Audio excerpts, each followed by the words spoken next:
And I won't give you that. I won't give you bleak. There's enough of that in the world. It's honestly, it's boring.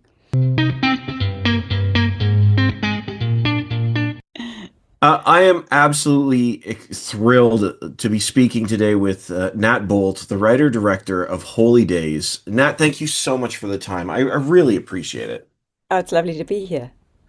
Honestly, this film is so utterly charming and so fun. It's funny, it's heartfelt. Like there is where did it come from? So, Holy Days is based on a book by the iconic writer. Her name is Dame Joy Cowley.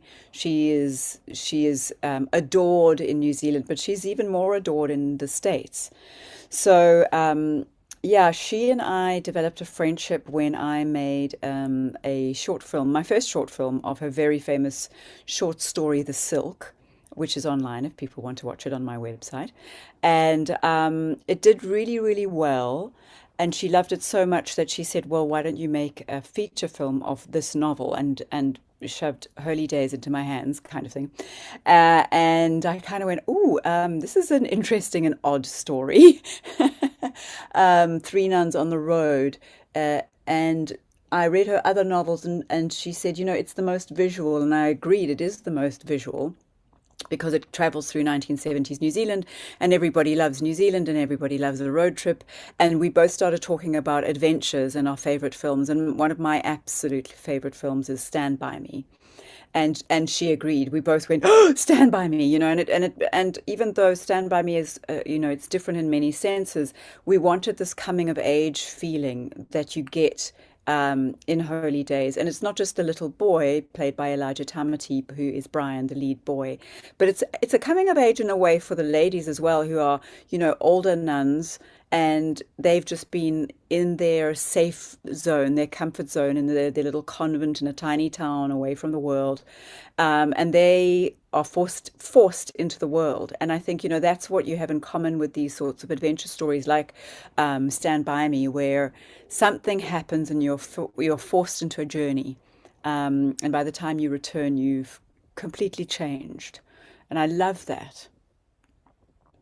Yeah, the performances all around are just incredible. And I know, I mean, the cast of nuns, they're just you fall in love with them so quickly. And of course, the young man, but it's this Yeah, mixture. There's something magical about this mixture of the yeah. four of them. I think when we were speaking before, I mentioned I love a story of naughty nuns in the like a comedy about that, and you see they're just so Yeah. human. They're so human in this film. Yeah, exactly. And that's what I wanted to show, because I am not necessarily, well, I'm not a religious person at all, but I am a spiritual person. And I thought, when Joy and I started talking about it and when I started adapting this book, the thing that drew me to it was the humanity. What we need to find now, especially now, is the humanity within us all, and the things that draw us together rather than push us apart.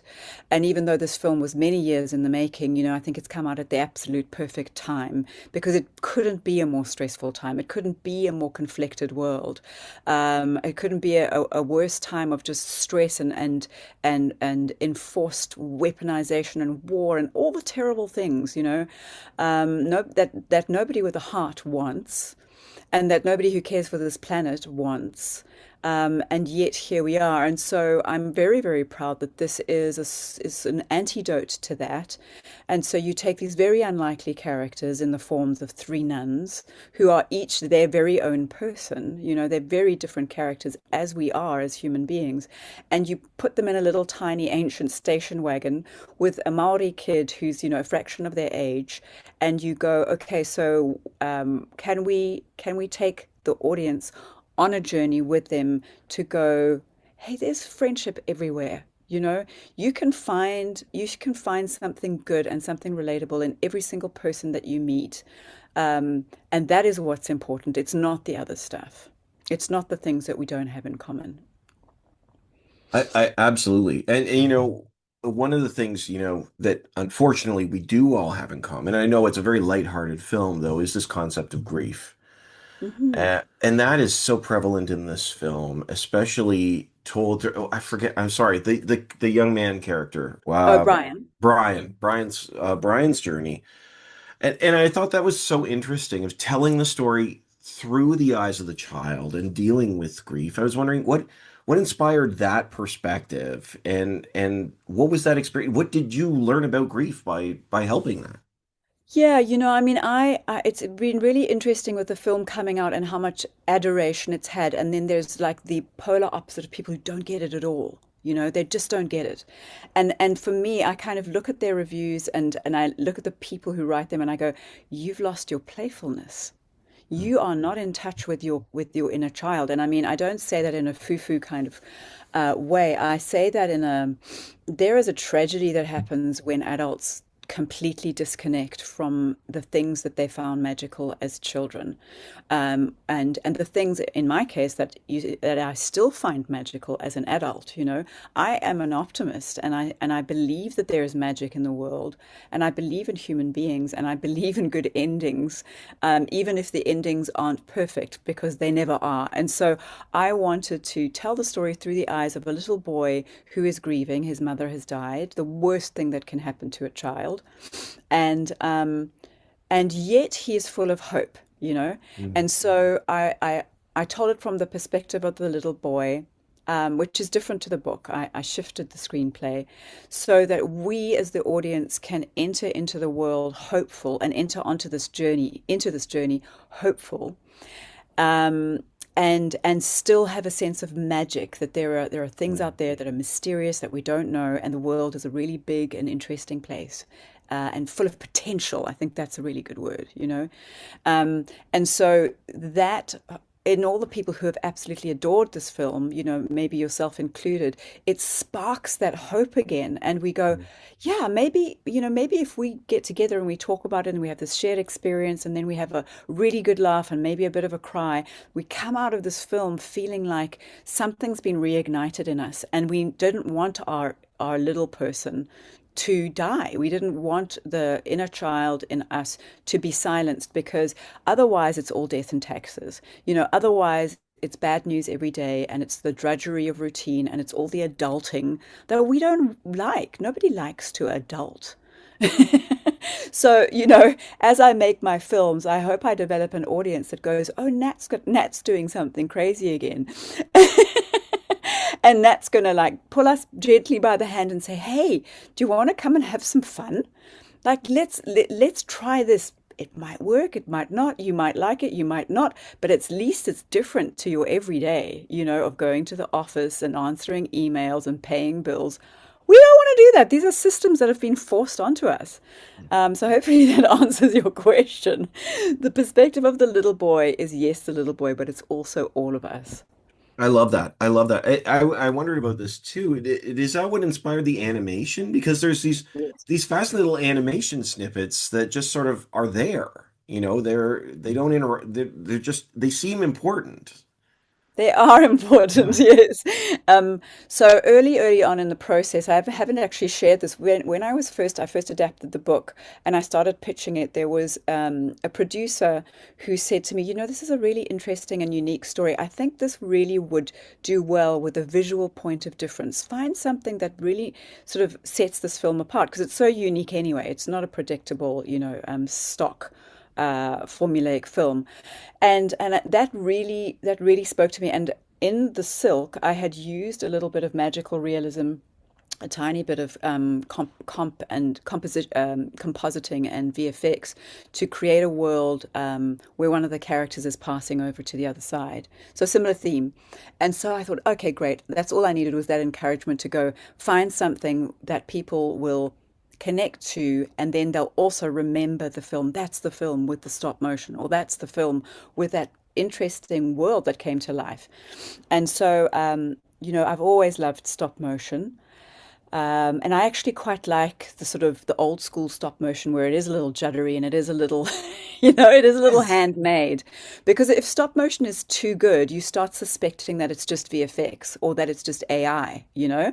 And so here we are at a point where people are really grasping back at analog things. You know, my teenage son loves vinyl records. Suddenly there's all this news about we're going back to CDs and DVDs and VHSs and you know, you're kind of like, wow, really?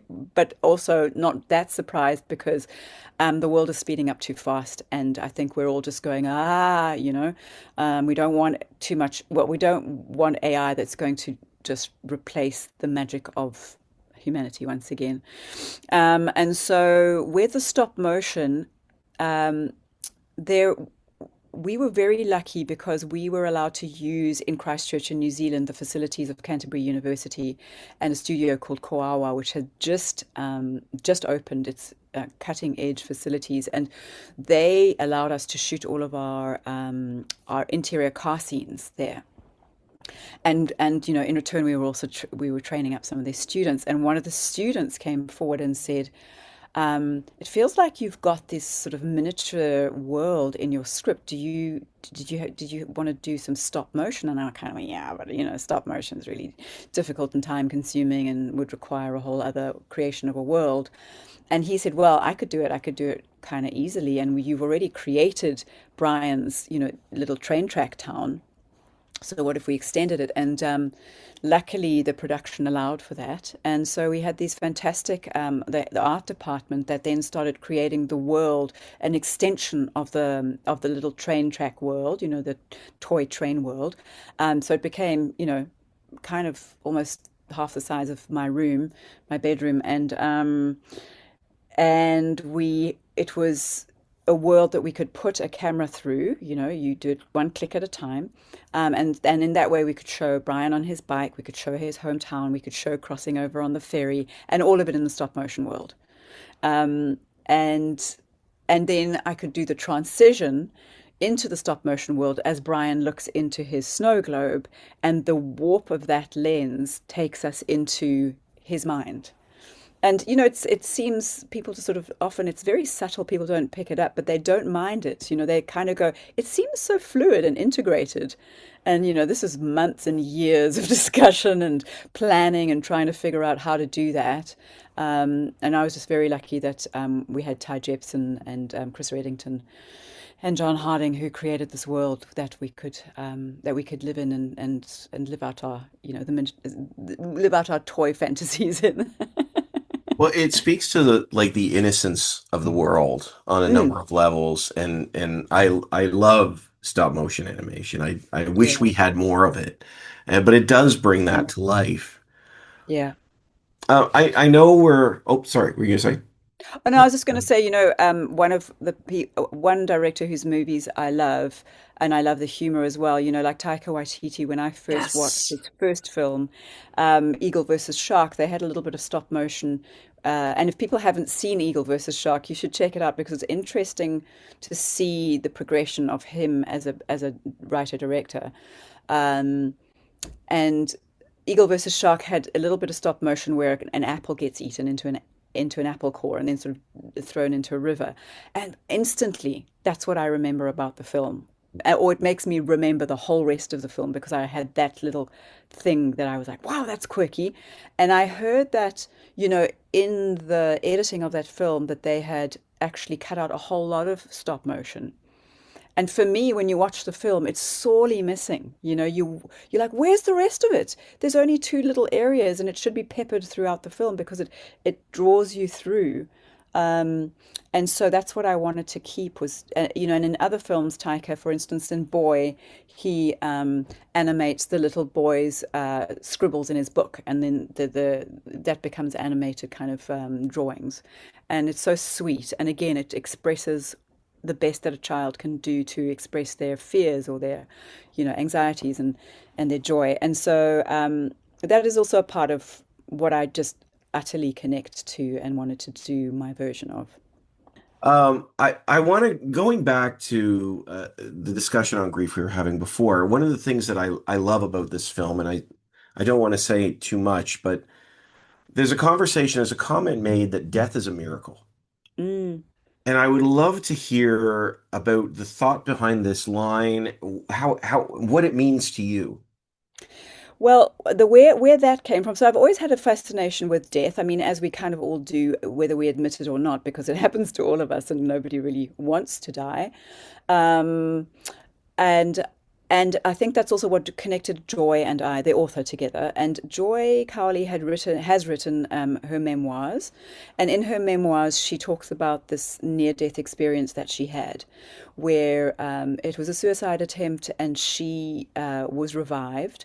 But when she was revived, she remembered very clearly that she had met her maker, and it was a wonderful place. A lot of near-death experience people tell the same story. They felt amazing, and everything was wonderful. And in her case, she was surrounded by light and warmth, and I encourage people to read Joy's memoirs. But the message to her was, it's not your time. Go back. But know that when it is your time, you've got nothing to fear, because this is how it's going to feel. And so when she was revived, she said, I'm not scared of dying at all. It's a great place. I can't wait in some senses, but at the same time, it's allowed me to really live my life, because I know that I was sent back and I need to do all the things. I need to really experience this world. Um, and find my purpose here, and then only then will I be given the reward of death. Which is like, doesn't everybody need to hear that?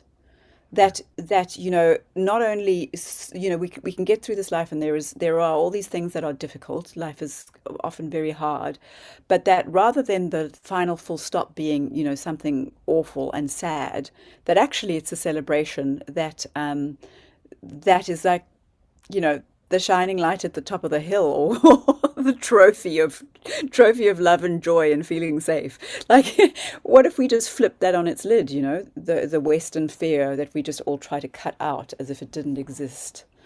Um, and so, Judy Davis and I had been talking about portals. She had loved a play which was about, when you die, you go through a portal and you can reappear somewhere else.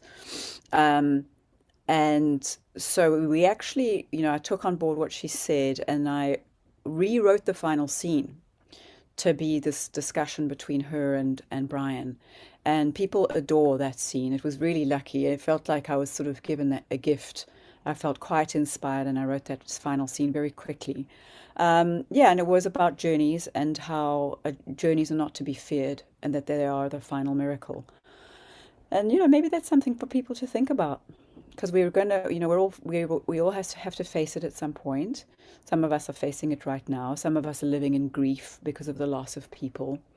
Um, but what if I could help, and my film, not me alone, but if I could help comfort people going, I've lost this person and I miss them so much, and all I imagine is that they're scared and alone, and I'm scared and alone.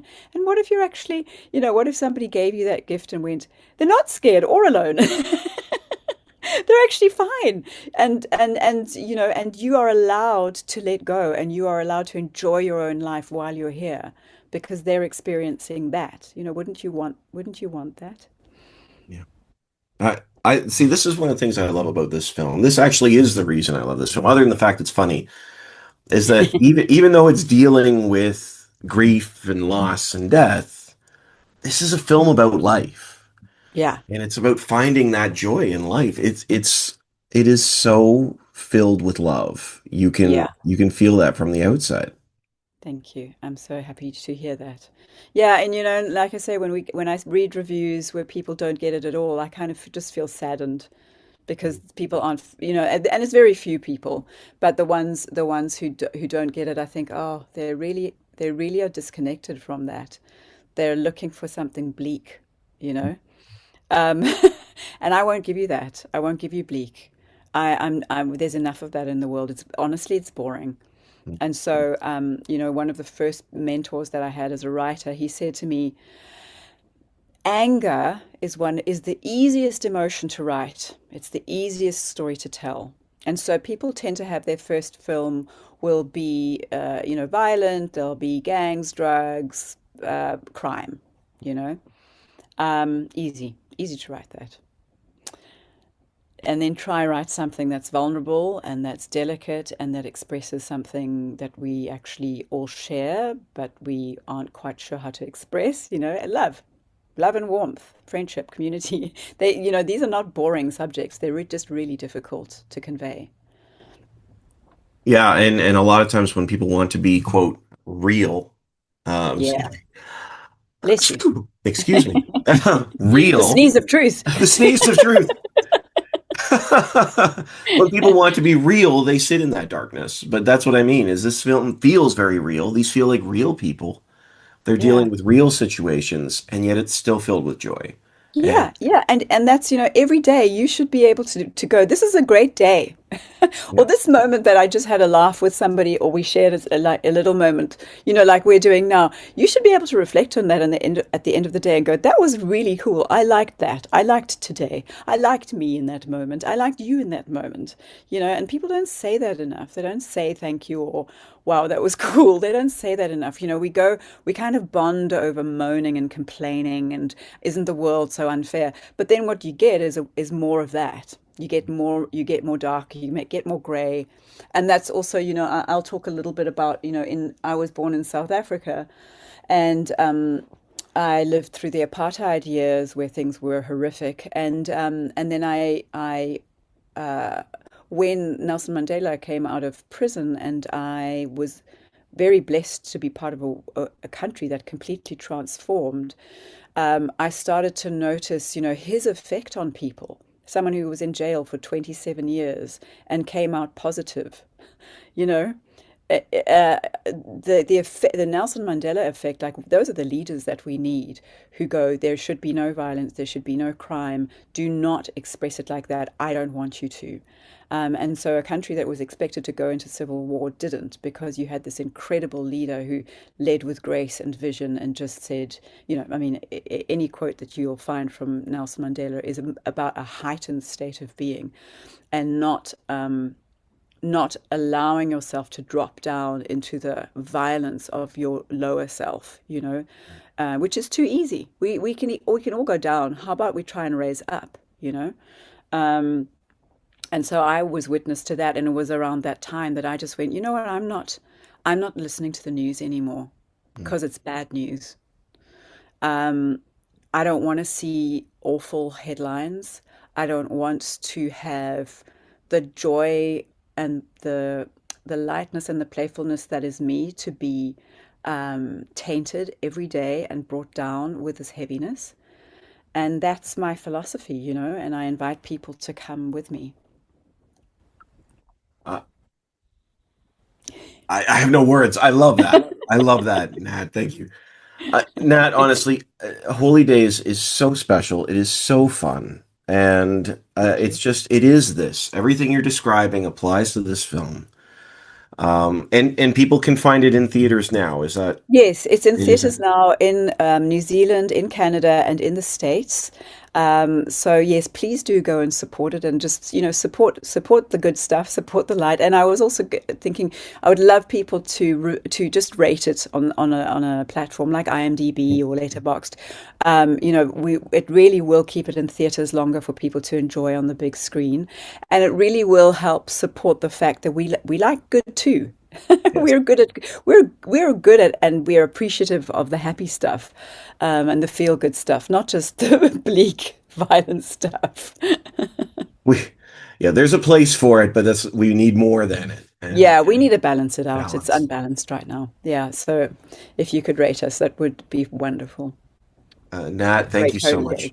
I really appreciate Thanks, it. you. Honestly, absolutely. Nat Boltt, writer, director of Holy Days. Yeah. Thank you so much for your time. This Oh, is so it was a oh, treat. Thank you. thank you. Cheers. Thanks. Bye bye.